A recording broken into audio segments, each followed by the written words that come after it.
নিৰ্বাচনী কাৰ্যালয় স্থানান্তৰক লৈ শদিয়াত তীব্ৰ প্ৰতিক্ৰিয়াৰ সৃষ্টি হৈছে। ৰাজ্য চৰকাৰে শদিয়া নিৰ্বাচনী কাৰ্যালয় তিনিচুকীয়ালৈ স্থানান্তৰ কৰিব বিচৰাত সৃষ্টি হৈছে ক্ষোভৰ।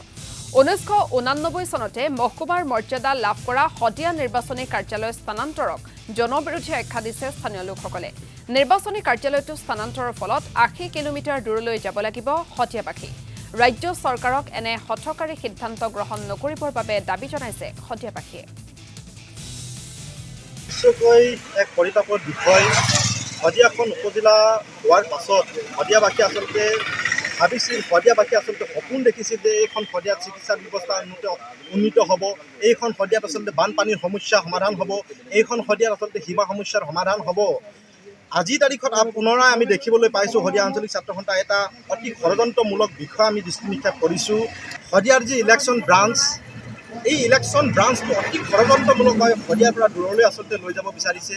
যি সময়ত শদিয়াৰ ৰাইজৰ আচলতে অত্যন্ত দুৰ্ভিক্ষ এটা জীৱনত তেওঁলোকে আচলতে কটাবলগীয়া হৈছে, পুনৰাই তেওঁলোকে আচলতে শ্ৰম বৃদ্ধি কৰিব পৰা তেওঁলোকে আচলতে কাম কৰিছে, পুনৰাই শদিয়াৰ ৰাইজক শদিয়াৰ জনসাধাৰণক আচলতে হলঠেকত পেলাব পৰা তেওঁলোকে আচলতে কাম কৰিছে। এনেধৰণৰ কুনীতি, এনেধৰণৰ আচলতে সিদ্ধান্ত কোনোপধ্যে শদিয়া আঞ্চলিক ছাত্ৰ সন্থাই সহ্য কৰিব নহ'ব।